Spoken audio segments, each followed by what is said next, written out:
નમસ્કાર મિત્રો, સ્વાગત છે તમારું અમારી ચેનલમાં। આજે તારીખ 8 ઓગસ્ટ અને ગુરુવાર આજના તાજા હવામાન સમાચાર જોઈએ તો બંગાળની ખાડીની સિસ્ટમ ફરીથી સૌરાષ્ટ્ર ગુજરાતને મહેરબાન થશે।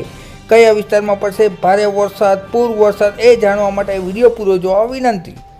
8 ઓગસ્ટ અને રાતના તાજા હવામાન સમાચાર જોઈએ તો અમદાવાદ વિસ્તારમાં સાથે સાથે ભાવનગરથી પૂર્વના વિસ્તારમાં ઉપરાંત તો વડોદરા વિસ્તારોમાં અમુક વિસ્તારોમાં હળવો મધ્યમ વરસાદ અને અમુક વિસ્તારોમાં ગાજવીજવાળો વરસાદ જોવા મળશે। આ ઉપરાંત ઉત્તર ગુજરાતમાં પાલનપુર, મહેસાણા તેમજ સાથે સાથે રાધનપુર, ખેડબ્રહ્મા, હિંમતનગર વિસ્તારોમાં છે એ હળવો મધ્યમ વરસાદ જોવા મળશે। તારીખ 8ના રોજ સાથે સાથે સૌરાષ્ટ્રના દરિયાઈ પટ્ટી વિસ્તારોમાં ઝાપટાનું પ્રમાણ છે એ હજુ પણ યથાવત રહેશે। ત્યારે 9 ઓગસ્ટની વાત કરીએ તો 9 ઓગસ્ટના રોજ મોટાભાગના વિસ્તારોમાં વરસાદી એક્ટિવિટી જોવા મળશે, જેમાં ખાસ કરીને વાત કરીએ તો ભાવનગર, આ ઉપરાંત સુરેન્દ્રનગર વિસ્તાર, મોરબી વિસ્તાર તેમજ અમદાવાદ વિસ્તારની આસપાસના વિસ્તારોમાં ગાજવીજ સાથે વરસાદ જોવા મળશે। આ ઉપરાંત વાત કરીએ તો કચ્છના વિસ્તારોમાં પણ ગાજવીજ સાથે વરસાદ જોવા મળશે। અને ત્યારબાદ વાત કરીએ તો ઉત્તર ગુજરાતના વિસ્તારોમાં જેમાં થરાદ, વાવ, પાલનપુર, ખેડબ્રહ્મા, મહેસાણા સાથે સાથે હિંમતનગર, અરવલ્લી તેમજ લુણાવાડા, ગોધરા, મધ્ય ગુજરાતમાં દાહોદ, નડિયાદ તેમજ પૂર્વ ગુજરાતમાં વડોદરા,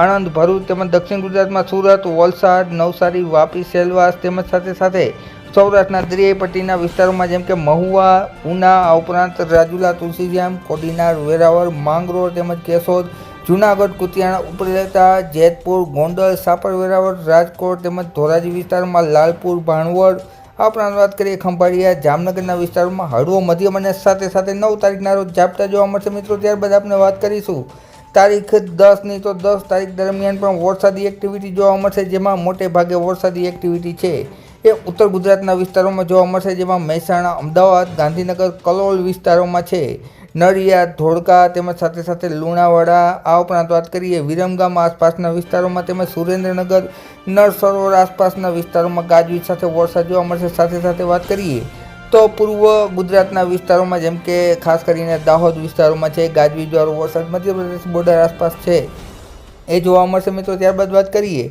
તો પશ્ચિમમાં ઝાપટાનું જોર હજુ પણ યથાવત રહેશે 10 તારીખના રોજ દ્વારકા તેમજ ભાટિયા, આ ઉપરાંત વાત કરીએ ખંભાળિયા વિસ્તાર, સલાયા, જામનગર, ત્યારબાદ વાત કરીએ તો કાલાવડ વિસ્તાર, લાલપુર વિસ્તાર, જામજોધપુર વિસ્તાર, સાથે સાથે વાત કરીએ તો પોરબંદર તેમજ કુતિયાણા વિસ્તારમાં તેમજ ઉપલેટા, આ ઉપરાંત વાત કરીએ તો ભાણવડના વિસ્તારોમાં, ત્યારબાદ વાત કરીએ તો દક્ષિણના દરિયાઈ પટ્ટીના વિસ્તારોમાં ઝાપટા જોવા મળશે મિત્રો। તારીખ 11ની વાત કરીએ તો તારીખ 11ના રોજ પણ સૌરાષ્ટ્રમાં તેમજ દક્ષિણ ગુજરાતમાં વરસાદનું જોર છે જોવા મળશે, જેમાં ઝાપટા રૂપે ખાસ કરીને ભાવનગરના વિસ્તારોમાં ગાજવીજ સાથે વરસાદ છે એ નોંધાઈ શકે છે। આ ઉપરાંત વાત કરીએ સોનગઢ, પાલીતાણા તેમજ તળાજા, મહુવા, રાજુલા, સાવરકુંડલા, ધારી, બગસરા, વિસાવદર, તુલસીશ્યામ, ગીરના જંગલોમાં, જૂનાગઢ, કેશોદ, માંગરોળ, ગળુ વિસ્તાર, સાથે સાથે કુતિયાણા તેમજ ઉપલેટા, જેતપુર, ગોંડલ વિસ્તારમાં, સાપર, વેરાવળમાં, આ તમામ વિસ્તારોમાં છે એ હળવો મધ્યમ વરસાદ અને ઝાપટારૂપી વરસાદ છે 11 તારીખના રોજ પણ જોવા મળશે મિત્રો। ત્યારબાદ 12 તારીખના રોજ